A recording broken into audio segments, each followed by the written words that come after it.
Hello, everybody. Welcome to Mark Attwood Show, Adventures in a Cosmic Suit. Nearly.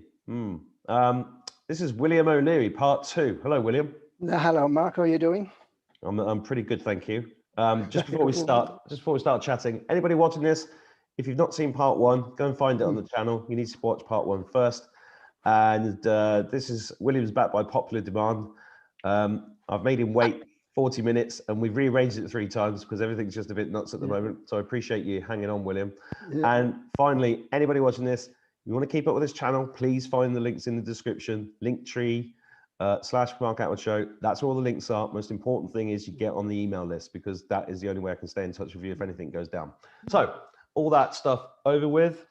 Although I did forget to say, the guy in the car park with the registration number 2567596275 9NP21.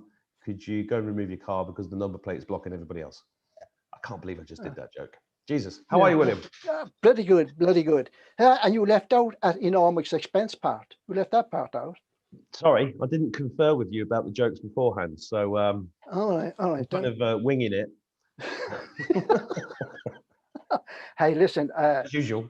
Yeah, I listened. The response to the video, I was gobsmacked, absolutely blown away, because I had no intentions of looking at it until you said, "Go and read the comments." I was like, all right. Gee, man. I was absolutely gobsmacked. I mean, the love that was coming out of there was unbelievable. It's amazing. Oh yeah, crying out loud. And I want to thank everybody for all your comments. And I did note all of the comments, by the way, especially the ones requesting the healings and that. And I hope to touch on that subject maybe as we go along, because it is a very, very important subject. And I want to discuss it, especially from the healer's point of view, and what a healer actually is and supposed to be doing. Yeah. So I will touch on that as we go along. Now, how all this started for me, right, is this. Neil. Yeah, Conversations with God, book 1. I bought this, well, it kind of jumped out at me 2005 or somewhere around that. And as I was waiting for the plane, catch a plane home in an airport. And wow, for anybody starting out, just becoming awake, read that book. Yeah. It's a beautiful, beautiful book. And I then went and ordered book 2 and 3, right? And I started reading book 2, right?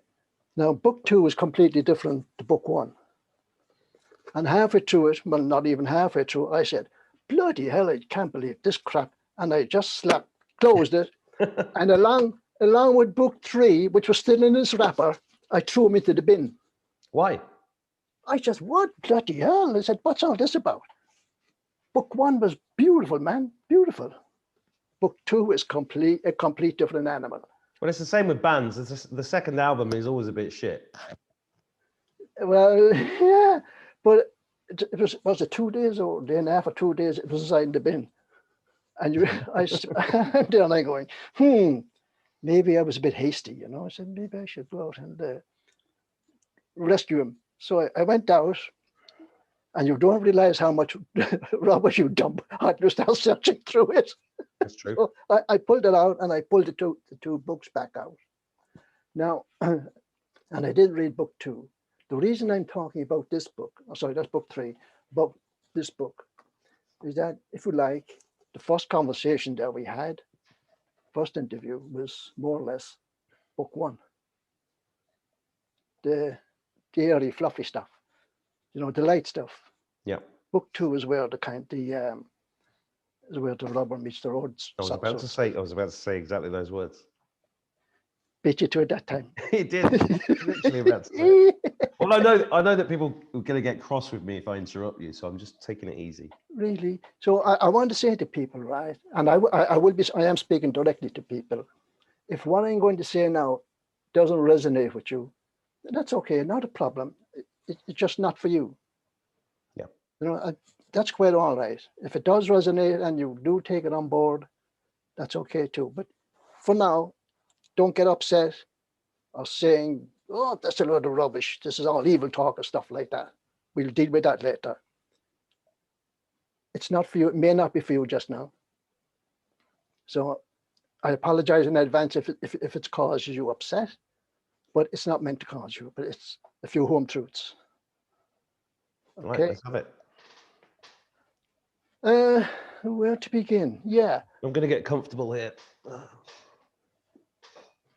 All right then.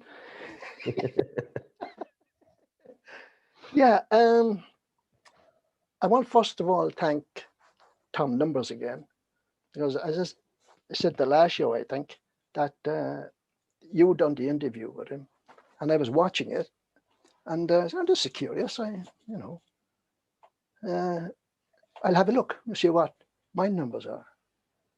So I put my name in, and all this big long list came up. Everything came up.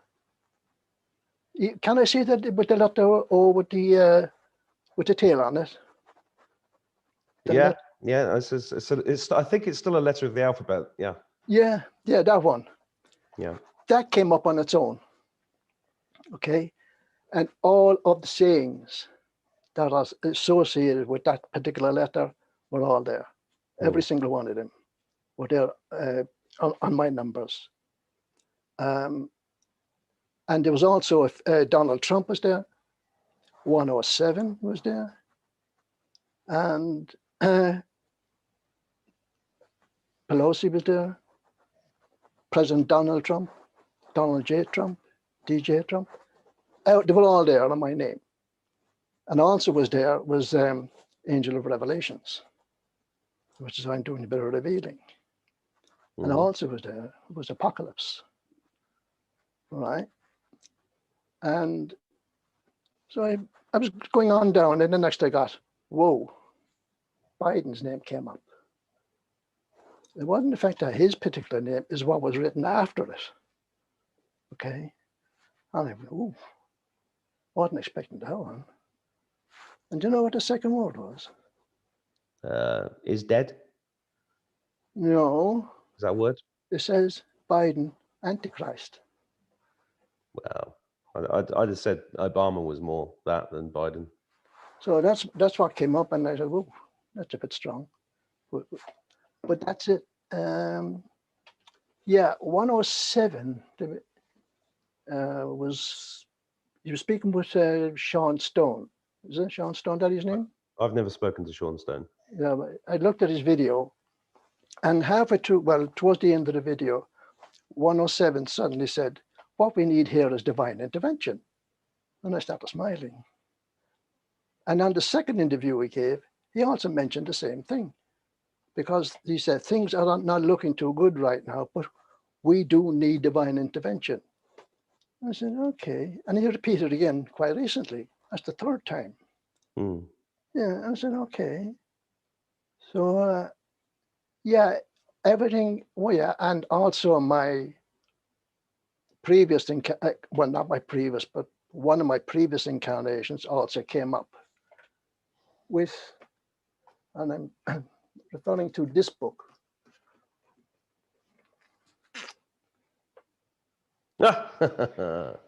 Touche. Okay. Touche, my friend. Touche. I see you're one, and I have the whole series. Let me get the rest. That's right. You just arrived today. Yeah. Hey, listen, this book, right? It's not an easy book to read. So I've heard. It's not an easy book to read by any stretch of the imagination. This book, which I bought after the Neil Donald Walsh books, was this one. Yes, I've read that. Have you? Yeah. That is a heavy read. That is a good book. It's an excellent book. I couldn't put it down. I really couldn't put it down. And there's a really good abridged version of that by a guy who I've met, but I can't remember his name. Reynard? No, it's an English guy. it's got shift in the title, but I can't remember what it's called. But yeah, the Course in Miracles is very dense. Extremely dense. Brilliant. Yeah, it took me a while to read it, but if you go onto Hay House and look for shortened version of A Course in Miracles, somebody who explains it, it's actually very, very good. But I can't remember his name, I'm afraid. But it is a very, very dense book.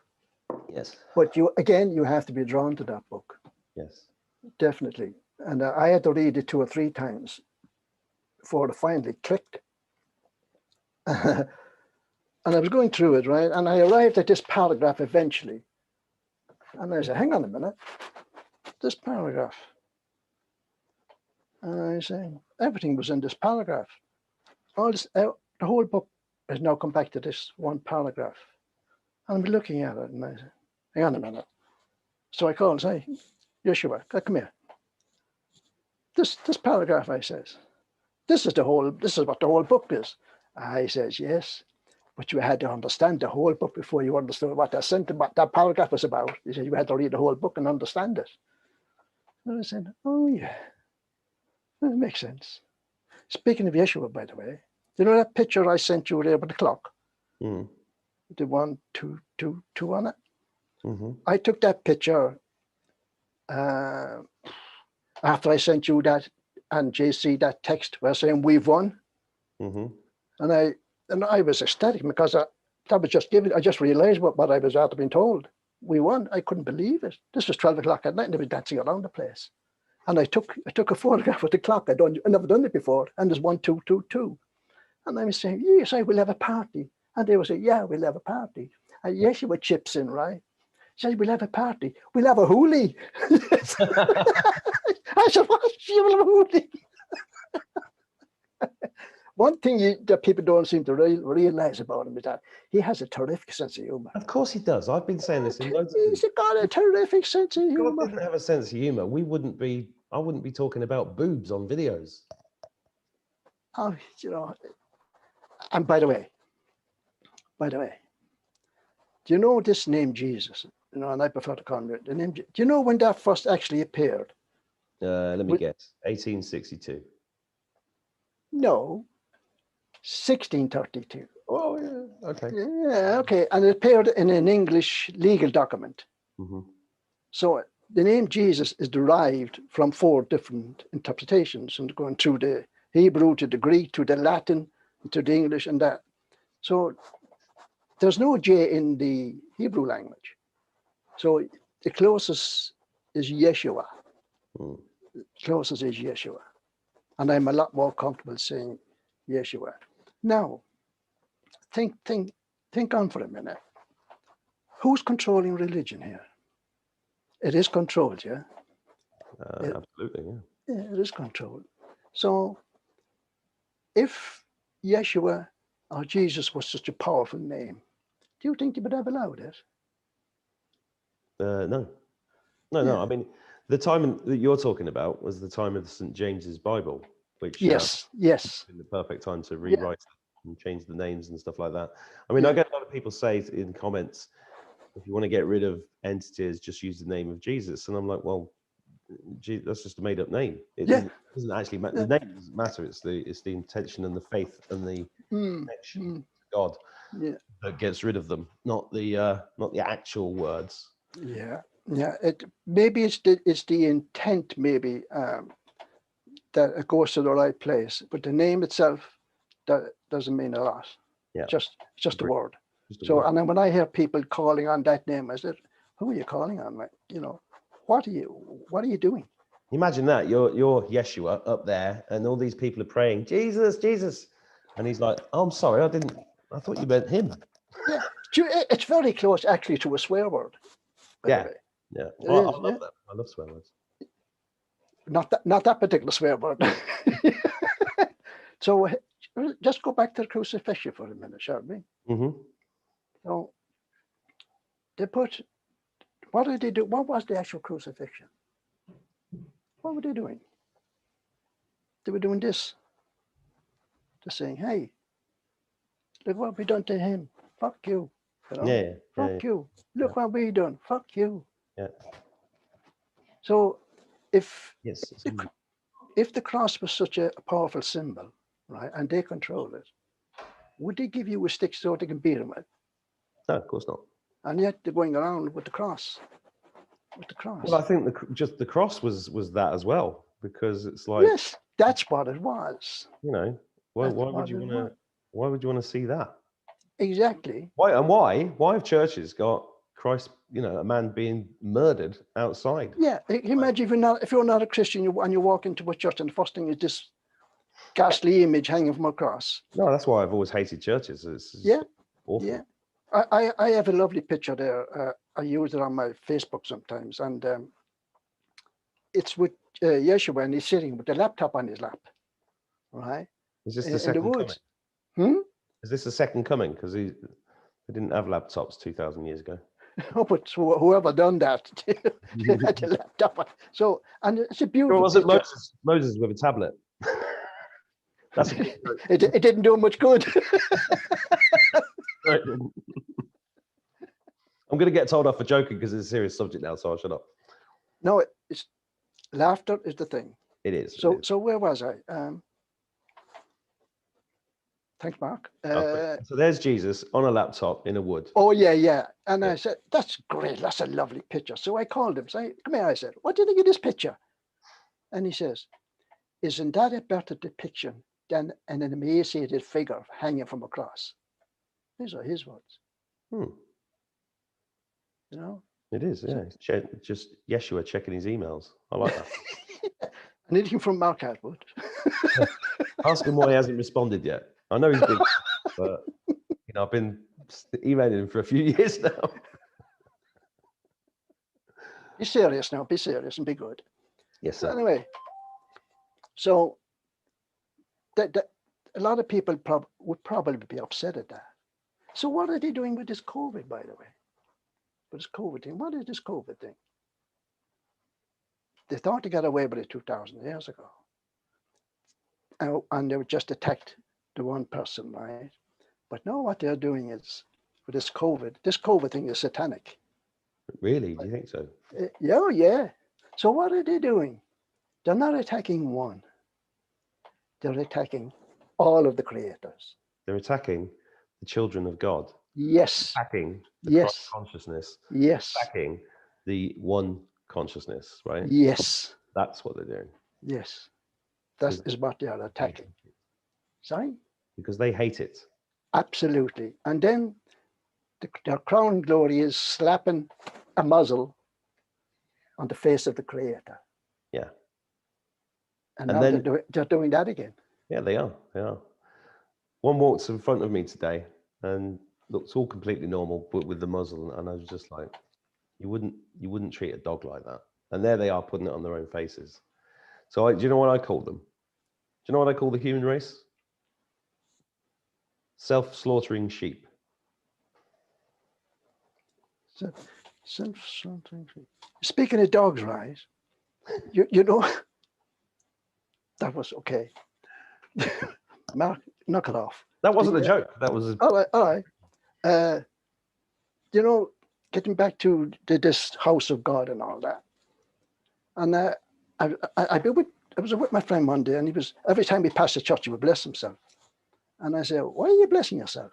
But he says, that's the house of God. I said, really? You think it? That's the house of God. Right. So if you believe that, I says, then you should bless yourself at every single house you walk by. Every single house you walk by, you should bless, because in there, that's where he really is. In there. Not in there, not inside the church, in the small little golden box. Stuffed, it must be very small to stuff him inside there, inside that golden box, and then they put a key and they lock him in. I said, that's where he is, that's where he is now. And if you want to talk to him, you must speak through me. Yeah. Speak through me. I've got the collar. Yeah. It's classic mafia. What do you put around dogs? Collars. Yeah, it must go backwards. Dog. Yeah. So they wear the dog collar. Good, and they're very good. And you have to hand it to them, You don't need go-betweens. No. You do not need go-betweens. True. When you were speaking to your parents, when you were young and you wanted to speak to your parents, right, your mom, even your dad, would you crawl down on your hands and knees and beg and plead and do everything, grovel, everything to ask him a question or to approach him? I don't think so. No. And you think that your father, your heavenly father, wants you to do that? No. This heavenly father loves you so much, and I felt that love, by the way, a small dose of it. And I was standing in the middle of my dining room, and I just got a wallop of it, and I just stood there, and the tears were just running down my face. I just stood there like this, just feeling of euphoria, whatever it was, and the tears. If anybody walked in and saw me standing like a fool in the middle of the floor with the tears running down my face, said, what's wrong with you, That's the effect it had. That's the love. And he thinks now that he wants you groveling on your hands and knees. I don't think so. He wants you to stand up. He wants you to stand up. Never get on your knees. Do not get on your knees for nothing, for nobody. Never, ever get on your knees. Never. That's like the king at Gondor at the end of Lord of the Rings, and the hobbits all bow down because he's got the crown on, and he says, you bow before no man. Oh, right. I remember that, yeah. I remember that. It's beautiful. And you don't. You do not. But yet they've got you groveling on your knees. Yeah, because they have created a system that completely corrupts people, so that people are full of guilt and shame and all sorts of horrible feelings that then makes them require. It's back to this addiction analogy that I've used many times, which is like addiction to cigarettes, for example. The one that you smoke creates the demand for the next one. Demand for the next one. It's the same with all poison. You become addicted to it because it creates a reaction in your body, and then once that reaction subsides, it then craves it again. And it's the same. I think that's exactly what they've done. That's why we've got this Stockholm syndrome situation with the human race and our masters, and the church has been doing that perfectly for thousands of years. It's amazing stuff. It surely is. But it's not the church, right? Let's just clarify this. Anybody watching this who goes to church on a Sunday, there's nothing wrong with that at all. And you do good things and you meet good people. That's fine. There's a church and then there's a deep church. So it's the people behind the churches, right? The churches are the fronts. So it's like you've got the Pope and then you've got the Black Pope. Both evil, but the Black Pope you probably didn't even know existed, right? Because he's deep church. He's a Jesuit, same as deep state, same as... So yes, so I can agree with all of that. So anyway, where was I? My name. When I went back in to take a picture, screenshot of all the names that I was listed under, my name was under, they all disappeared. We're all gone. Really? Yeah, all gone. Couldn't find them. I searched and searched and searched. All disappeared. I think the only name that was down there was one of the few that was left was William and Mary. And my wife's name is Mary, so it's William and Mary. So, yeah, all gone. Couldn't find them. I searched and searched and searched. Maybe somebody else can find it. I don't know. But mysteriously, all disappeared. Now,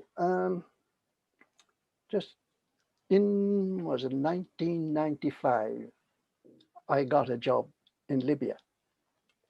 Right, and I was working in the desert, right away down in very close to the center of the desert, middle of the Sahara Desert. I got a job with an Irish company, and as a construction manager. We were installing a pipeline in there for sprinklers around the oil field. And I've seen stuff down there on the way down into that desert. It's unbelievable. Where I was absolutely very, very few people, white people, Westerners, have seen what I've seen. It's unbelievable. I was in I was in the dried up riverbed. I stumbled across it, and 10-foot wall on this side, and another 10-foot wall on the other side, and going on, I don't know how far it was going on, and it was nothing but seashells. Seashells all the way up, nothing in between, just seashells stacked. There was millions upon millions of seashells, all the way right up to the top. I said, what the bloody hell? Seashells. Here I was in the Sahara Desert, and all these seashells. And I could see the imprints of fish that had been calcified on the floor. And I said, well, what kind of a fish was that? Big fish, you know. I didn't recognize the shapes of the fish. I hadn't seen them before. But not too far away, I came across what would be called a petrified forest, right?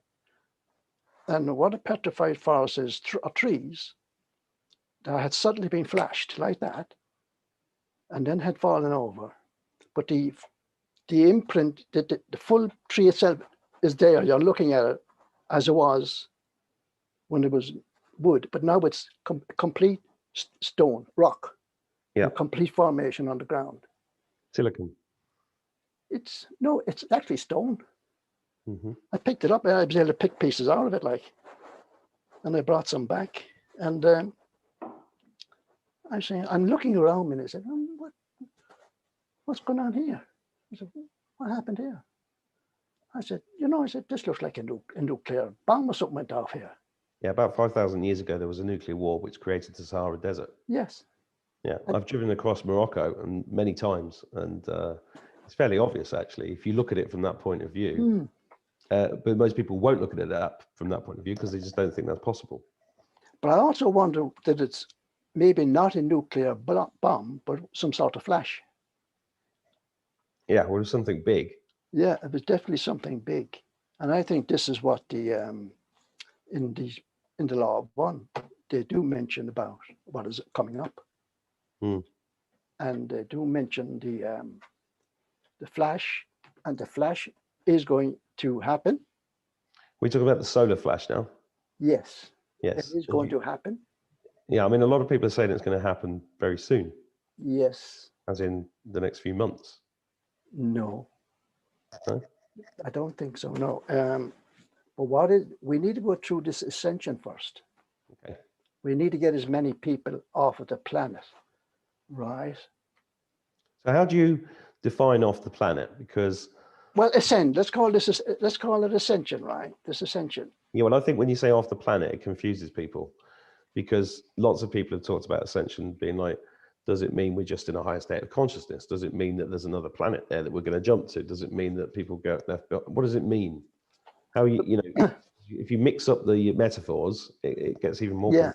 Yeah. So what I have here, right, is I got from my friend Dermot Kelly down in Australia, and he's very friendly with Steve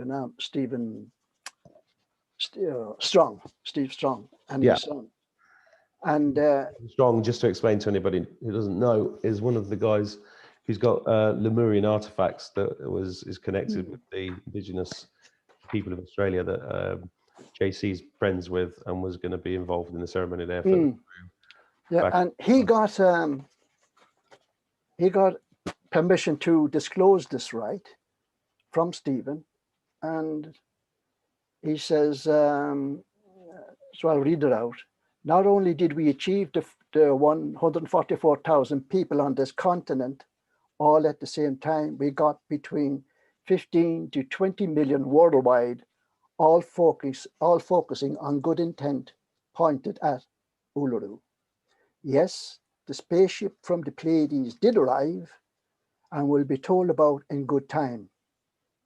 The magic box that was talked about was Uluru itself. And Stephen Strong told me that it turned on big time. That one event did not save humanity. It saved all the animals, insects, and plants, as they were not directly responsible for what has transpired on this planet. So we saved them, and will forever go down in history as the special ones who saved them. As for humanity, he says, we couldn't, this is from the, he got this from the elders. We couldn't save everyone, but our percentage, now this may become as a big surprise to people, right? I was a bit surprised about it, but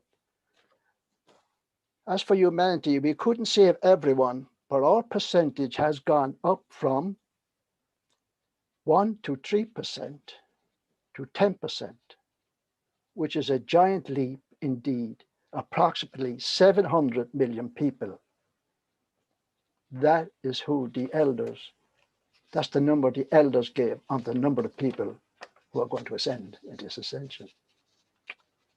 It says the Schumann resonance has steadily going up and down ever since. On December the 21st, it went from resonating at 7, which is considered the normal time, to 36 on the day. That's the day of the meditation. Yes, if you consider the above figure 30 and how 36, imagine how it has affected since recently. It was clocked at, the resonance was clocked at 6,000, but it has gone back down. And he quotes this will continue for around 3 years until all those who will finally ascend can adjust. It will be known as the big split, and he's quoting Dolores Cannon here, as Dolores Cannon once said, the earth will divide in two. This is not something that we decide at the time. We all resonate at very different levels, and we'll end up where we resonate the best. In the Law of One, they speak specifically about this, and people are physically removed from the planet. Okay, now this 1 to 3%, I was rather surprised at those numbers, because these are not the numbers that I have held and known about for many years. The number that I had, and of which I did say to people at the time, but they didn't seem to notice, was 30%. This is the number of people that will ascend. I was recently looking at an interview that a whistleblower from the Illuminati side gave. I don't know if you've read that, where he was saying or given why they do the things they do, the black things they do. They're going what is known as the black route, and these people are also looking for ascension. But in order for the black, or the evil, let's call them the evil ones for want of a better word, to ascend, they need to achieve 95%. That is a whopping amount of evil to do in order to achieve that. So the more evil, in other words, that they do, they think the better it is for them. Well, they've had a good pop. Yes, yes. And they will do the most evil thing that they can possibly imagine. That anything they can dream up, because they've got to achieve 95% in order to ascend. Okay, onto the negative side, okay? On the positive side, these are called the service to self people. On the opposite end, you get the service to others, which is, I presume, most of the people who are probably looking at this, they would consider themselves service to others. But the one thing he said, this whistleblower guide, and it was the only thing that I kind of agreed with him, is that when he mentioned the service to other people, he says, there is not as many as them going to ascend as they think. There'll be very few. And I said, yeah. Yeah, well, I agree with him on that. Zero would be nice. Sorry? 0 would be a good number. What? 0 of them ascending. Oh, yeah, but you see, they're going on the negative timeline. They're going on the negative, you know, that's the negative, whatever way you call it, whereas we're going on the positive side. Well, but not as many people who are consider themselves awake and service to others. They think, because I know this myself, I said, They're not ready. They think because it's 50 plus, anything over the rate of 50% plus, whatever, even if it's 50.5%, you will ascend. But to achieve that 50.5 is not that easy, as people think. It's not that easy. Okay? I said, people maybe get upset with this, but it's not that easy. And you're on the right track there when you start reading the Law of One. Mm. Okay? It explains it very well. But it is due to happen, and it is going to happen. And as they say, it happens like clockwork. There is no stopping it. And Jesus also spoke about this ascension, but people got so hooked up on him that they completely ignored his message. Mm. Right? He says, go into the village and you will see a man carrying water. Right? What's a man carrying water? It's the sign of Aquarius. We've just gone into Aquarius. Mm-hmm. What was 2,000 years ago, right? That was the beginning of the Pisces. And what's the sign for Pisces? Fish. Fish. That's how Christians recognize each other, was they just draw the line, outlining the fish in the sand. I thought they recognized each other with really bad dress sense. I'm joking. You're a very naughty boy. He's a very naughty boy. Very naughty boy. See, when I was a kid, I only said that joke because I grew up in a village with a religious cult in it, and they literally, you could spot them a mile off. They just had sandals and really bad clothes on, so we just knew that they were the very naughty boy, the Jesus army. So hence my cynicism there. But yeah, you have the fishes on the back of the cars. Yeah, I've seen that. I don't, and I have nothing against anybody's religious choice. I just don't like organized religion, especially ones run by paedophiles. That's my big issue. Hey, listen, I was raised a Catholic. In a very strong Catholic house. Paedophiles, yeah. Yeah. So on the street where I lived, it was kind of divided in two. On the bottom end, you had the more affluent of the street, shall we say. And at the top end, you had the really, really poor people. Mm-hmm. I mean, you want this poverty? Poverty up there was unbelievable. Yeah. And I was told. I come from that. Fair play. Yeah. There's nothing wrong with that. So, I don't, great. No, that's exciting. That's why I'm a bit feisty. It's one of the what? That's why I'm a bit feisty. All right, then. All right. But I was told never go up there. You can't go up there and mix with these people. Where would you find me? Up there with these people. You're doing it now. You're doing it now. You should have told me that beforehand. That's where you find me, up in their houses, playing with them. Yeah, of course. So, yeah. So where was I? What? I found that poverty is an extremely good way of, I mean, it's a terrible thing, blah, blah, blah. But when you've got nothing, you make life as good as it can be. And where I've been in the world where there's what looks like poverty to a Westerner, I've never seen happier people.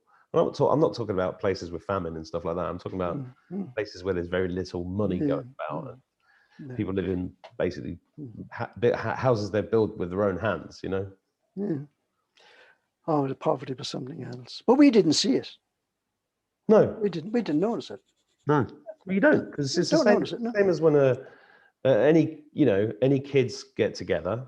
Doesn't matter what ethnicity, religion. They don't see any of that shit. No.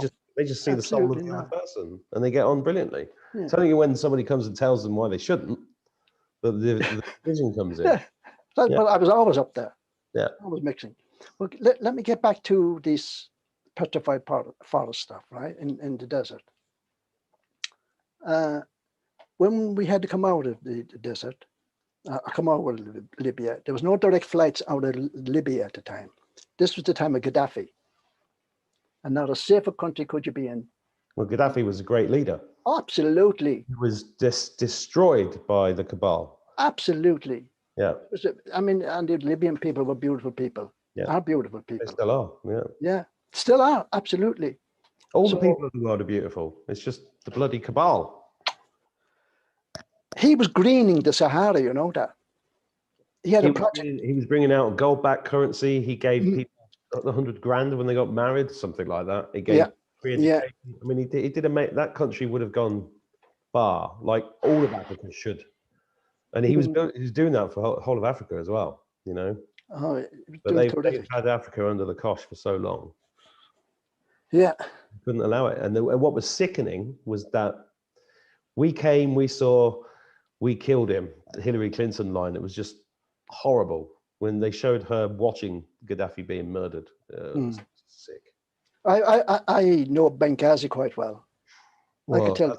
That's going to be a big when that all comes out properly. Oh, I know Benghazi like the back of my hand. I know every street and alleyway there. So when you had to come out of Benghazi or out of Libya, there were no direct flights out. So you had to go into Egypt and down into Cairo to catch the flight home. So that means we had to go to Cairo and maybe spend 1 or 2 days there while we were waiting for the flight. So I went up into the pyramids, and I went into the big pyramid, and I was doing one in there. Yeah, it was great. I was in there by myself, and I had a good look. Last time. Sorry? You tell this story last time. Did I? No, I didn't. Either that, or I'm just getting pyramids all day. This is about the 5th pyramid conversation I've had in a week. Yeah, and I've noticed that you have a lot of conversations about stuff I'm going to bring up, by the way. Well, I am obsessed with pyramids. You're the what? I'm obsessed with pyramids. Pyramids are fascinating. Yeah. But I was in there, right? And I'm looking at this sarcophagus, which is not a sarcophagus. And I'm looking at it from an engineer, as an engineer would look at it. And I'm saying, there's no way we could make this today, even with our machines. This just the sarcophagus alone said, there's no way we can make this. This has made something special, right? And I'm in there on my own, and I didn't think nothing of it. The second time, there was 2 people in there, but they went out when I went in. So again, I was inside the pyramid by myself. And it was only afterwards, when I was reading, when I came across the Law of One, that I became obsessed with reading it. And I realized, hang on, when the Ra, who channeled this information, came 11,000 years ago, they came because of one person that was there, that was willing to receive the Law of One. Okay? And they built the pyramid, by the way, not pyramids, pyramid. It was they who built it. They stayed at in the Law of One. And they built it off-world, but they used the stone from the earth, and they assembled it off-world and brought the whole lot down and put it in. And just really? So it's like it was a prefab.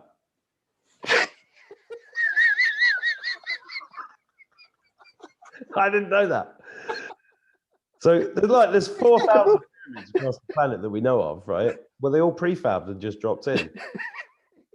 That's brilliant. But the way they put it was is that they explained how they done it, and they said in that the natives, or the local population of the natives, were surprised one morning to come out and find that there was a pyramid in their midst. Well, you would be quite surprised, yeah. So that's quite a big building to just appear overnight. You know, I wouldn't like to be living under it when it came in. It must have. I mean, have you been in there? Right a bit down. Oh, yeah, you just killed Mohammed. Oh, don't worry. I mean, the measurements of the pyramid itself are fascinating. They're extraordinary, aren't they? But have you been there? Yeah, I've been in it. Yeah, good. I haven't noticed that if you look at the large pyramid and look at the others, they're 2 different builders. Well, I didn't notice that because I didn't get that close. What I was surprised about was how hard it was to climb down, because if it was made for people to go down there, they were very short. Yeah, and small. Yeah.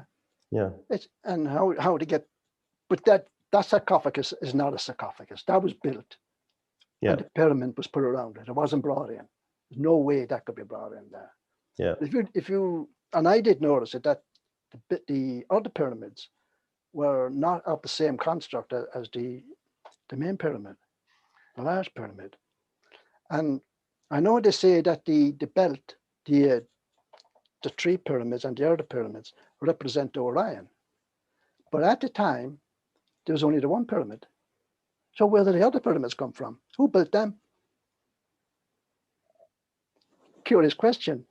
And here we have, so this, if you take it, one pyramid, and they're saying, we're not having this, we can make that look like where we come from, Orion.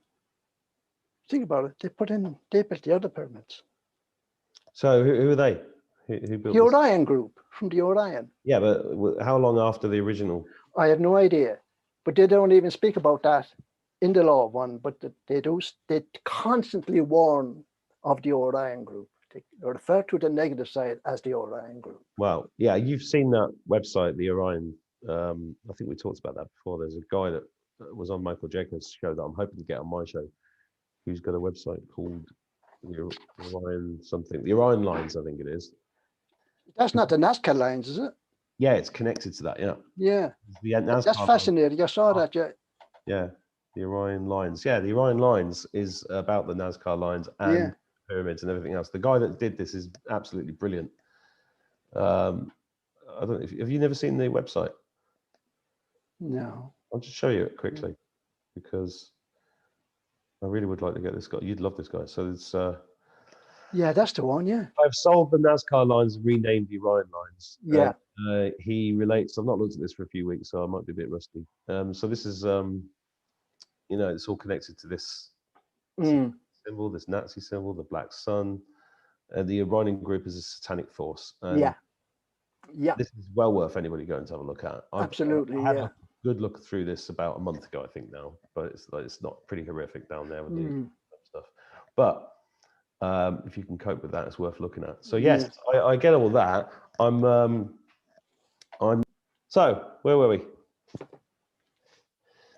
Nazca lines, Orion lines. Yeah. Okay. So the pyramids, the second set of pyramids are placed there because these guys from the Orion wanted to claim it all for themselves.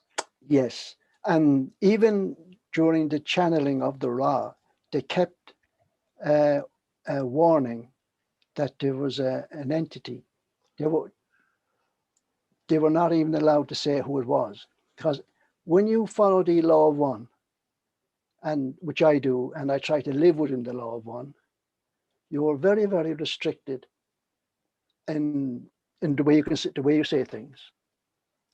You're confined in how you say things. So I'm going to be in a bit of trouble with them when I read this. You certainly will be more enlightened. Let me put it that way. I've actually read a lot about it. I've just not actually read the source text. No, it's just let me get this, because my mind it does incline to wander a little bit. Yeah, that's okay. People seem to like that, William. I don't. Who's that? Yeah. Who's that with? Is that the LL? The LL. I got the posh version. Of course, you did the most expensive version. Okay. 40th anniversary edition. Yeah. It's the LL Research, is it? Is that what you got about? Who published it? LL. They published, the people involved in the original channeling actually have their own little group. Oh, LL Research, Louise. Yeah, LL Research, yeah. Yeah. So they were the people originally there. And the questions in this, right? The guy who's asking the questions is more of a scientific nature. Yeah. So he's asked a lot of questions from the scientific point of view. Yeah. Because he was raised a Christian. A lot of the. Oh, sorry to interrupt you. I just turned to a page. You know how you do that? Yeah. And the question at the top of the page says, are all these men in black then used by the Orion Crusaders? That is correct. Oh, I think we're going to have to stop. So I've got to go and read this now. By all means, but I won't see you for 6 months. Oh, I've just got the tingle.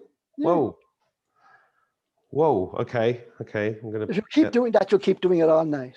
Yes. Again, but they're very, very specific in how the question is asked. Yes. And they're very, very specific on how they answer the question. They will only answer the question that is asked. Yes. There's no rider to it, or they won't go down this. They will answer the specific question. They won't go outside of it. Yeah. And they will commence each answer with with Ra. What is it? Ra. We are Ra. I am Ra. I am Ra. Is it? That is correct. Yeah. Ra. Yeah. I am Ra. Yeah. Ra. I am Ra. If he answers in any other way, there's interference. No wonder it took 20 years to write it. No. They came out in this happened in 1981, didn't it? The first one of these, yeah. No, I don't think it was 20 years of channeling that got it. But I mean, eventually up to that point, and then they started channeling Ra, but it only took 2 years to channel this. Okay. And it was very, very specific questions, and he spoke from a scientific point of view, and he had the Christian upbringing. And so when he was hearing something about other civilizations, and then they weren't the only ones, and UFOs and spacecraft and other entities, I mean, he this was doing his head in. He couldn't understand it. He couldn't quite grasp it. So he was doubting a lot of the stuff he was hearing, and that the government was involved. The government was also aware. That was way beyond him. He found that very, very difficult to accept. So a lot of the questions were coming from him, and are some very, very technical and worded in non-vernacular, normal everyday language. So it does take a bit, which I suppose is right, because if it's meant for you, you will stick at it. You will stay at it. But when they came back down 11,000 years ago, the one guy that was open to receiving this material is named in the book. That was my reincarnation. Your reincarnation? Yeah, then. That was me. So you were Ben 11,000 years ago that taught the law of one. Yeah, I was the one the name is mentioned in the book. So let people do the research, and the name will come up there. And that name came up also under the numbers. How do you know it was you? Because I had done the past life regression. Yeah. And that came up very, very strong. And I accept that. That I can accept, considering how attached I am to the raw material. So I do know that, and it did come up very, very strong in the regression that I had. And I described the body. When I was asked in the regression to describe the body, I described it. And now these experts who found the body are describing what I described in my regression. And another thing, I do a certain, not ritual, practice, I suppose, here.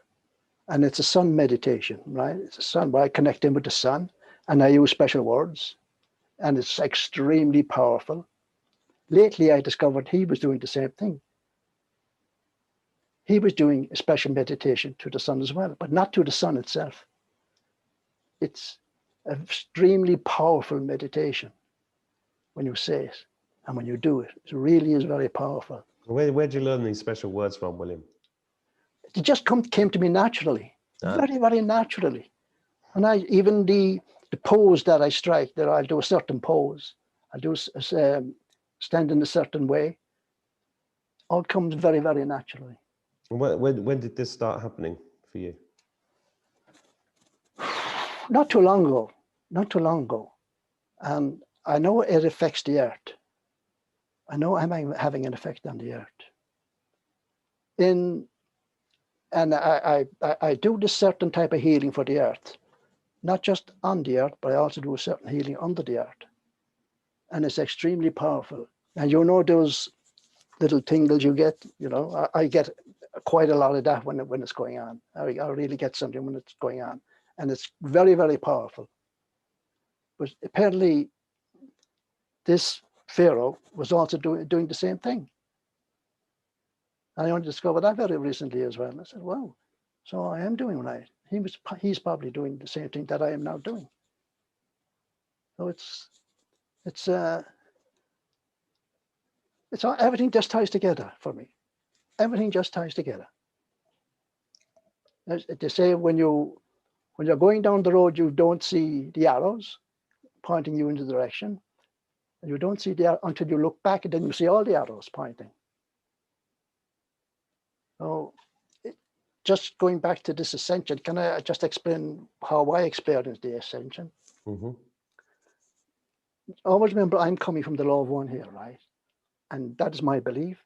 And that is, but the law of one is God's law. It's universal law. It's divine law. It's universal law. That is the law of one. That is the law of one. That comes first. The law of one is free will, not to interfere with free will. So anything that is done against the person's free will is breaking that law. Think of what President Trump says. I will do everything within the law. Well, the whole Q operation is all being done But you, highly specifically within the law. Yeah, it's within the law. Everything I do, it has to be done within the law. Yeah. If you think about it, who was actually, if you think now, right, along the Q, who was the first Q? Desmond Llewellyn. No. Yeah, he was. No. 1962. You Give went over. twice. From Russia with Love. Come on, Attwood. No. And the fellow says, you're way off, mate. You've got to be joking, Q. Right. Just keeping the British end up, sir. Who was the first Q? Well, Jeshua. Yeshua. I was right. Am I right? Yeah. Do I get a prize? Yeah. That's not bad. That's not bad, is it? That's not bad. You didn't expect me to get that, did you? I didn't. I didn't. Hands up. But I did get it. Do you know why? Because I've come to the same conclusion independently. And that's they're the most beautiful conclusion you can come to. It hit me last year. Bang. Bang. Yeah. And everything. You know what got me on it? What got me on it was when Q said, when you find out who's talking, you'll never guess who's talking to you. Yeah. And I was like, okay, right, this is good. Who's it going to be? And there's only one person it could be. Yeah. See, when he was speaking 2,000 years ago, everyone was, oh, when is this? When is this? When is this? When does it happen? It's happening. It's happening. It hasn't happened. He was speaking for now. He was doing what the Q was doing 3 or 4 years. He was projecting forward. People were looking then and saying, it's happening now. These people are going to be arrested now. All the great reveal is happening now. No, he was projecting forward. Jesus was projecting forward to this period. He said, Aquarius. Yeah. Go find the waterman. It's happening now. And he's so he said the laborers are great. No, the harvest is great, but the laborers are few. That's very, very true. Really, really true. Yeah. And he spoke about the chaff being separated from the wheat. And he also said, I haven't come here to unite people. I have come here to divide people. He also said that. And this is what's going on. People will be divided. Well, look around. Yeah. Families probably brother from brother. And this will be biblical. And it will be biblical. What are we talking about? This is all biblical. It's, if you like, it's kind of payback time. Mm. You know, while they eat your popcorn, you know, while they're all, what's Trump doing? He has everybody focused on DC. Mm-hmm. Trump is doing a great job. Oh, amazing. And they're all watching Trump, right? What's he going to do? What's he going to do? We got all the bases covered. They left the back door open. Mm-hmm. They left the barn door open in this case, and we've come through. We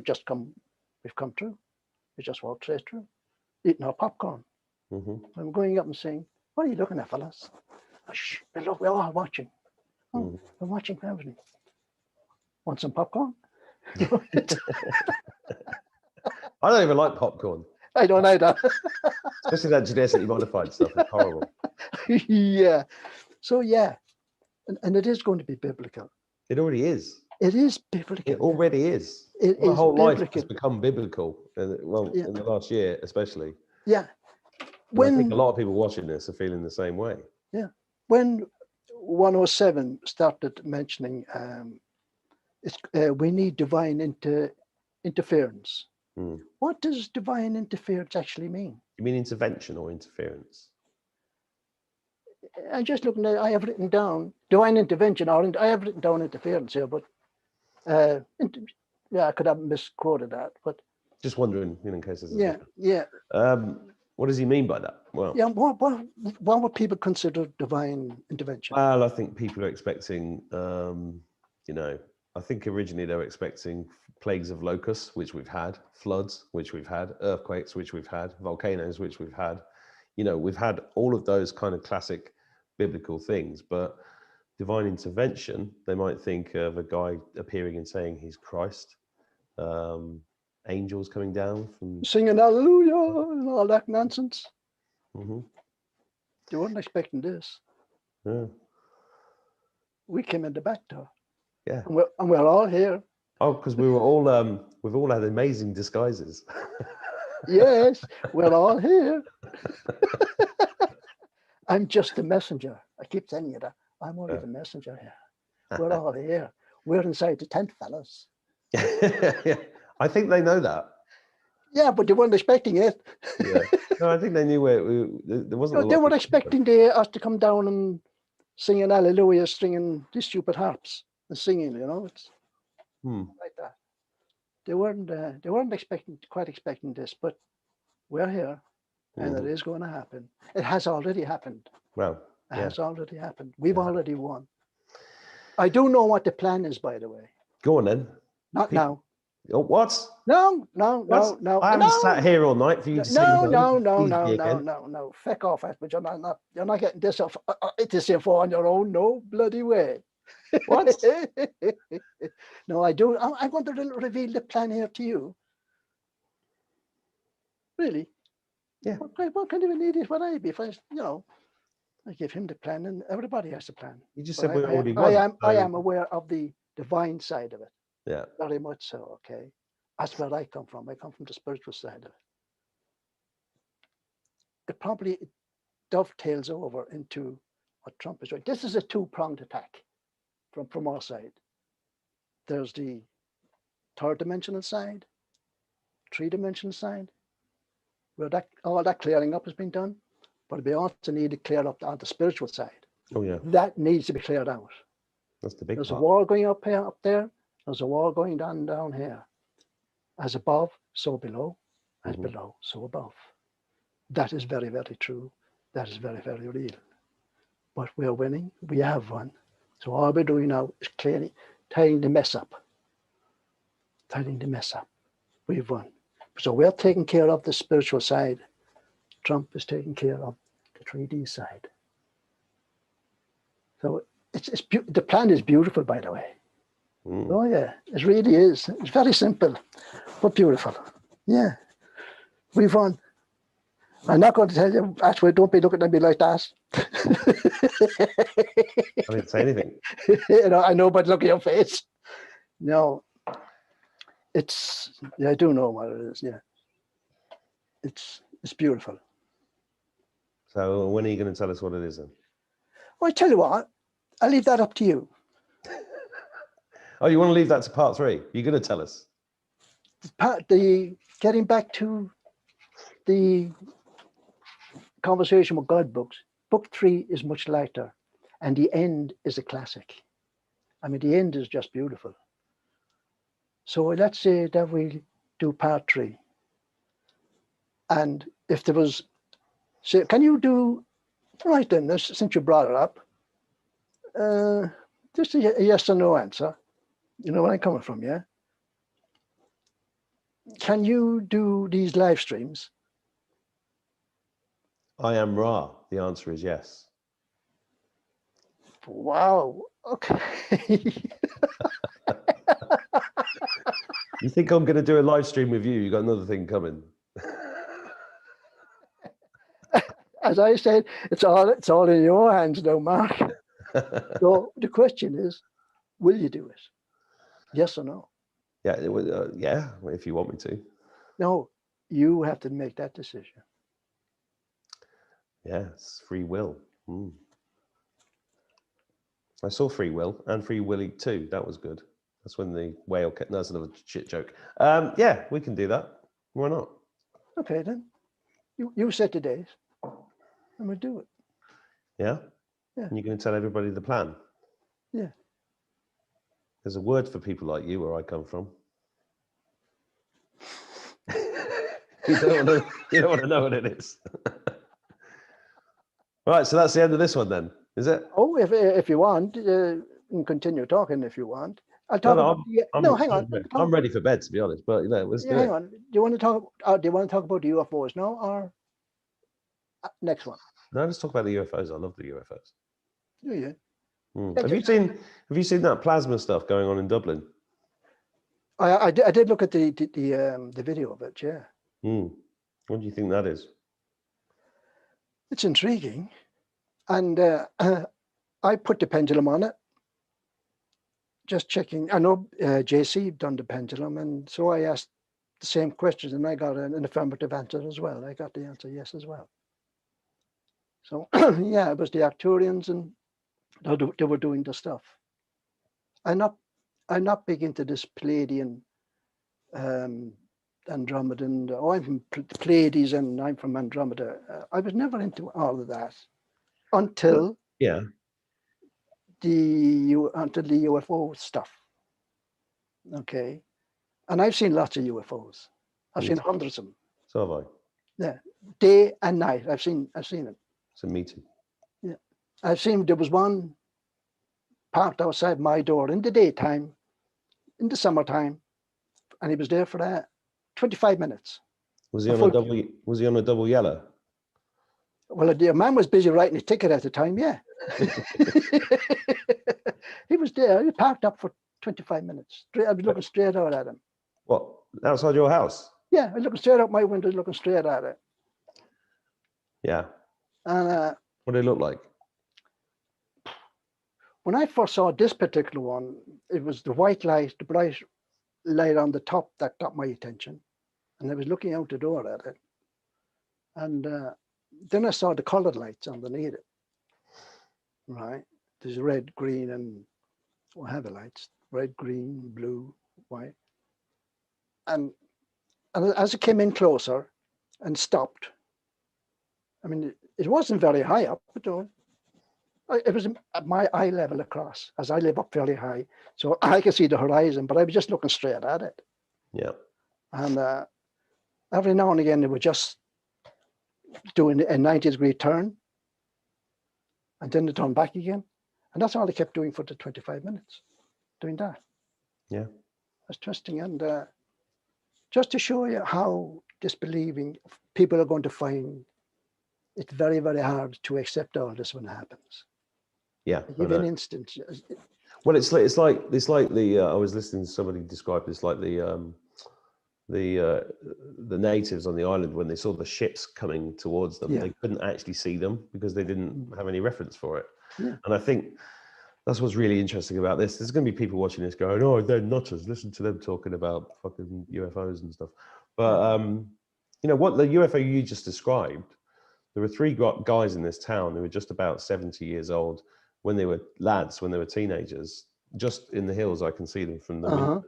They had an experience with a craft exactly as you described, 50 odd years ago. And I've met loads of people that have as well. And I've seen loads of different UFOs. So have I.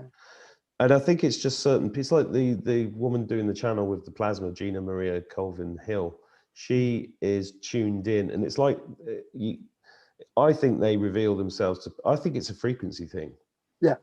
I think if you're at a certain frequency, you can see them. And if you're not, you can't, and you never see them. Plus, you're never going to see them if you're sat in watching TV every night and you don't look up. Because No. most people just don't even look up, do they? No. And that's what I say to people. The only difference between you and me is I actually go outside and look up for a few minutes. But I'm at the stage now, Mark, but I don't bother my arse. Who wants Look, I've been a bit like that. I've been a bit like that recently because I was like, well, I know it's happening and I know they're there. There's no point in taking a photograph. What are you going to see in the bloody picture? Another little donkey light going across. No, exactly. It's just, to me, it's like, I mean, all my kids are like, oh, I just saw a UFO down. Why don't you tell me? Well, you know, we've seen loads of them. So That's the way it is, you know. But I think, I'm ready. You know, I speak to them. I speak to the stars and I speak to the UFOs when I see them. And I say, look, I'm ready. Let's have it. And, you know, I think I probably asked them too loudly because I think I've had a lot of visitations as well. But it's nothing to be afraid of and it's totally real. Yeah. I think the big question in this community is, well, if you want to call it a community, is, you know, are they aliens, extraterrestrials? Are they interdimensional? And I also remember, I think I mentioned him to you before, Stuart Wilde's books. Have you ever read any of his books? The Infinite Self, Life Wasn't Supposed to Be Difficult. I can't remember what that one's called. I can't remember. Anyway, he was a very interesting chap. But towards the end of his life, he was describing the UFO as he said they were demons. And that threw me off on a curveball for a couple of years because I had to ponder that question. What do you think now? Well, I've never got a bad vibe from these, but the last one I'm not too sure about. And there was also another one previous to that, sometime before, more or less doing the same thing, but it was a different shape. But that kind of moved very, very slow. It stayed in view for maybe 6-7 minutes, again at the same latitude. So yeah, I was looking at that was a different shape. I've had one come over where I was lying in the garden and I was looking straight up and I noticed something out of the corner of my eye. And it was like, it was transparent. It was circular and transparent, almost completely transparent. And I was lying down and I kind of saw this movement. And it was only because of the outer rim that I noticed. And it came up and stopped directly over my head. So now I'm flat on my back and I was looking straight up at it. And stay there. And then it gradually moved back again to where it came from. I said, I don't get excited too much. Don't think that I don't excite. I really don't. I'm not the excitable type. I said, right, okay, that's it. That's the sum total. And even those two other ships that I saw for a long time, they were just there. They were just wondering what they were doing. But one of them. Have you got an opinion on where they're from?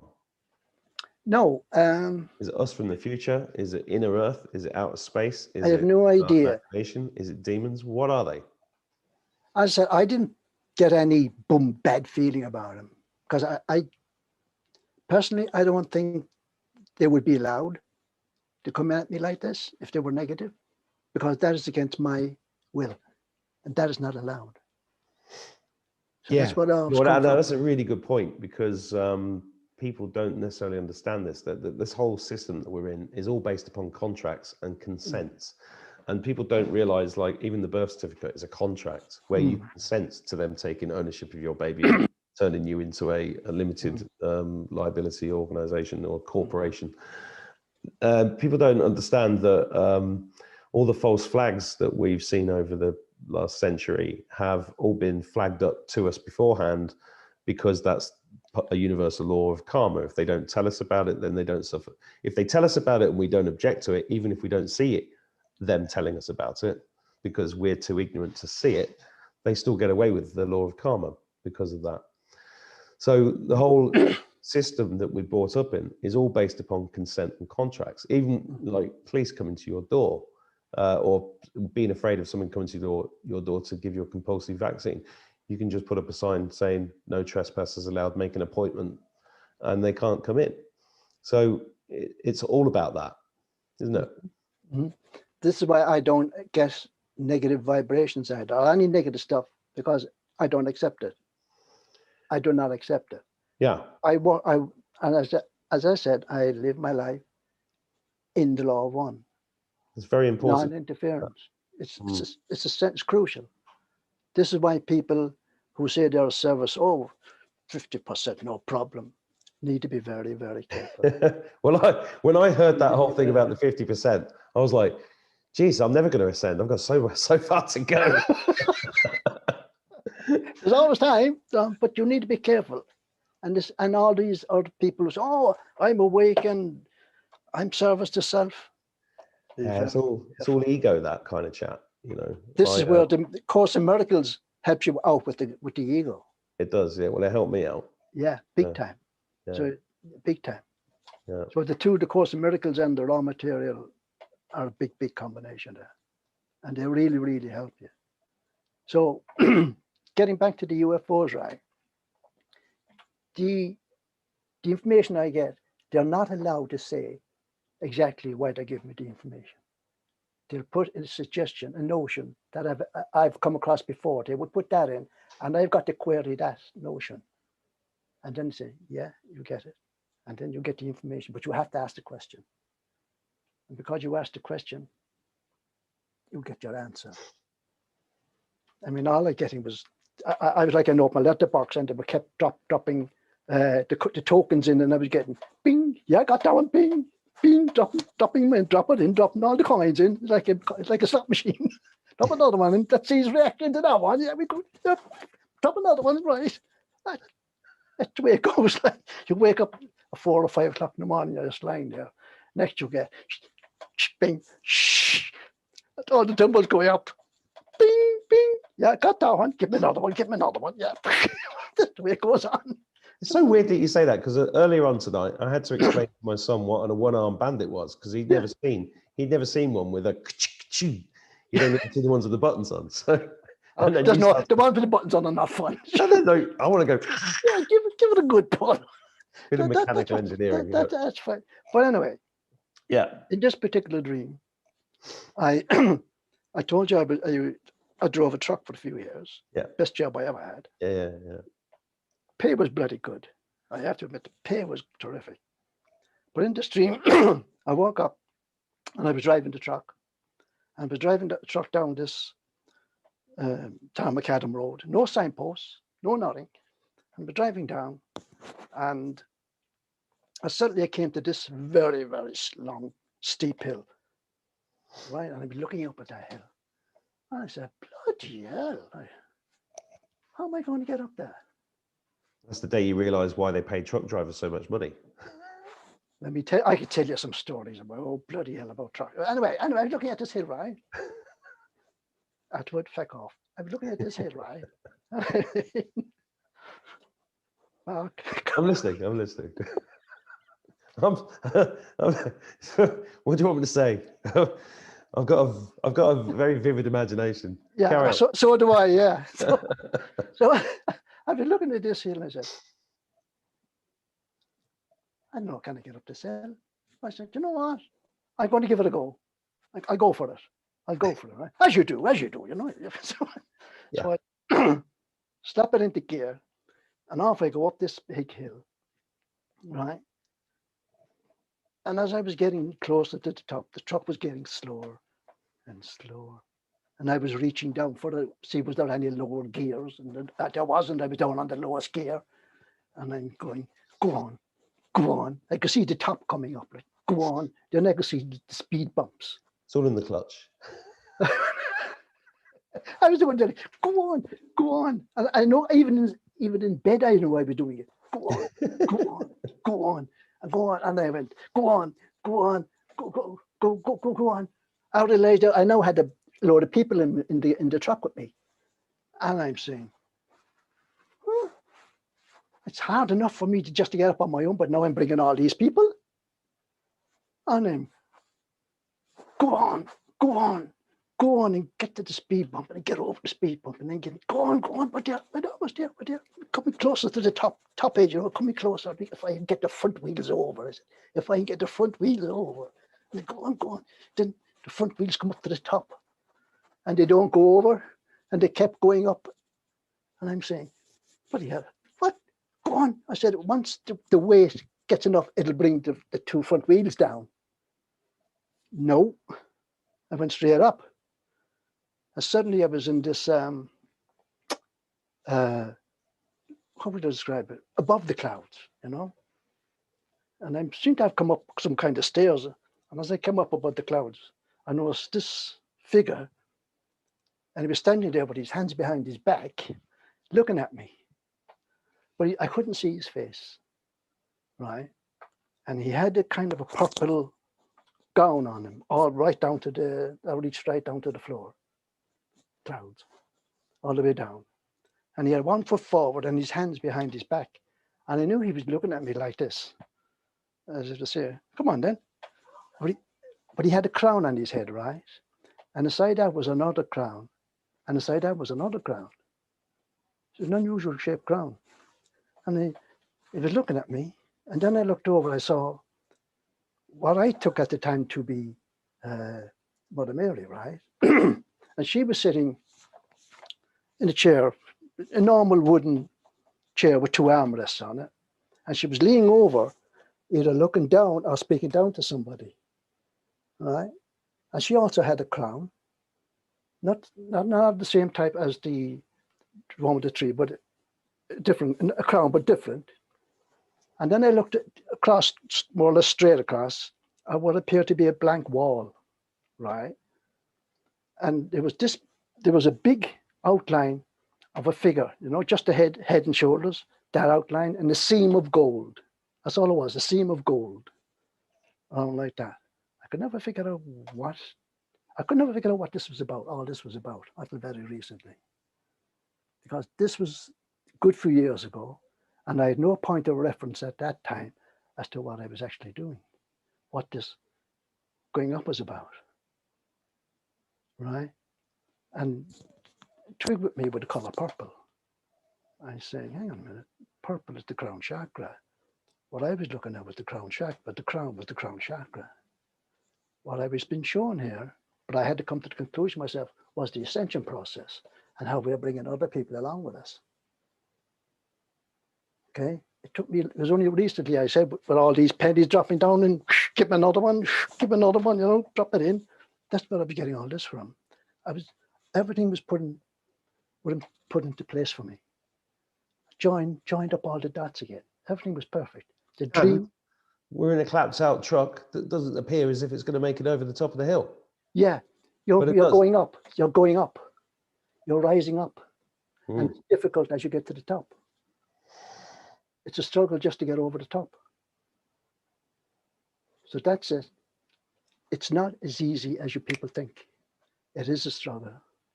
And you do have to put in the work. But you can do it. You can make it. I was given a message one time by Yeshua. He says, look after my flock. He said, you look after my flock. I said, okay. And that's what he said to me. But I kind of understood what he meant. But this ascension is not what people think. 50+% piece of cake. No, it's not. You need to do the work here, folks. Think of what the elders gave to Steve Strong. A 1 to 3%, 700 people. 700 million. Figure I had was 30% of the population, which is still a lot of people, but it's not a rising tide that's lifting all boats here. Even Ra would say that it's an individual ascension. So I say to the people again, please do your work. Go inside, do a lot more meditation. Leave the ego to one side. Forget all this money. Forget how much money I have, or how much gold I have, or how much silver I have. They're like the Illuminati contract. What did they offer me? Millions upon millions. Why? Because the money is the root of all evil. When you're folks, if you got all this money, right? However you get it, you get all this money. What are you thinking of? Okay, well, now I've got all this money. Now what am I going to do with it? What am I going to do with it? I know I'll put it into a bank, right? And I'll invest something, and I'll buy a house, and I'll buy a car, and maybe I'll give Johnny some more, and buy a house for Mary. And I wonder how the stocks are doing. And how much money have you got? How much money did you get? Oh, I got so much. I got more than you. And how much did you get? Oh, well, you did you? Oh, fuck it then.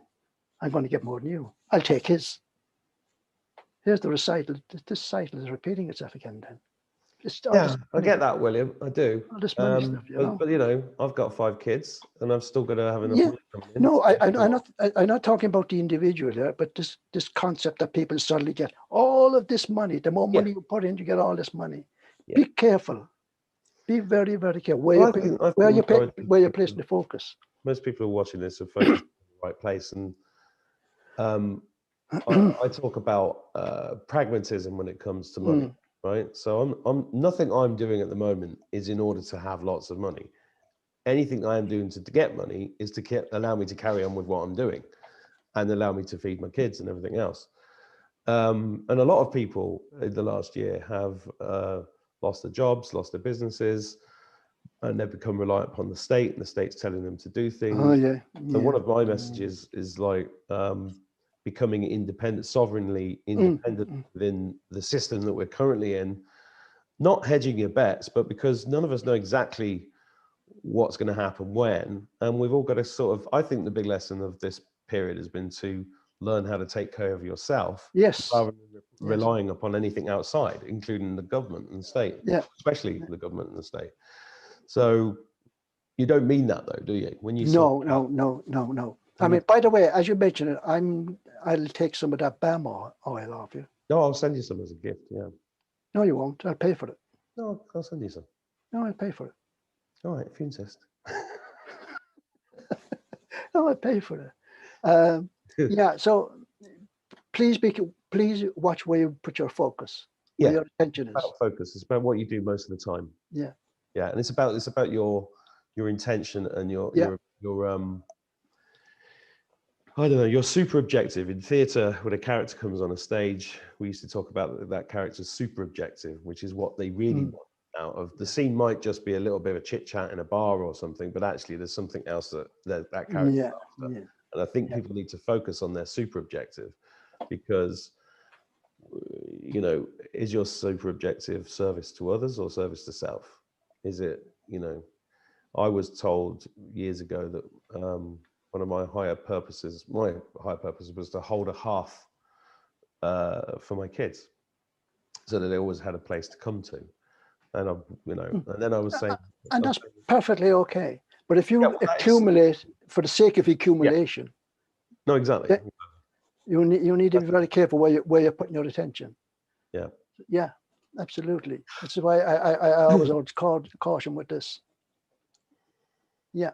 Well, it always reminds me of the story when the rich man was asked who comes up to Jesus, Yeshua, whatever, and says, "I want to follow you. You're blah blah." He says, "Well, give up all your riches." And he's like, "No." I'm glad you brought that up, because I meant to tell. Baking powder? You want me to give up my what?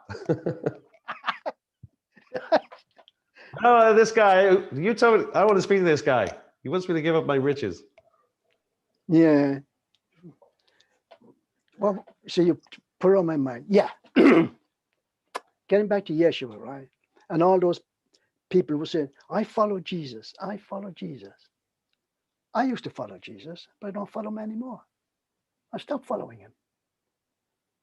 But I now stand shoulder to shoulder with him. Yeah. I stand shoulder to shoulder, right next to him. He doesn't want followers. He wants people who are going to stand right next to him, shoulder to shoulder. He's waiting for those who will no longer follow, who are now prepared to get up off their knees and stand right next to him. Raise your vibrations. Which is why The Life of Brian is possibly the most spiritual film ever made. There's more spirituality in The Life of Brian than there is in Jesus of Nazareth. No, that's a different one. It is. Yeah. That's the Crusaders. We are the knights who say nee. Different film. All right. We'll back a swim away. You're all individuals. I'm not. Anyway. Yeah, your man with the 2 coconuts, you know. I know.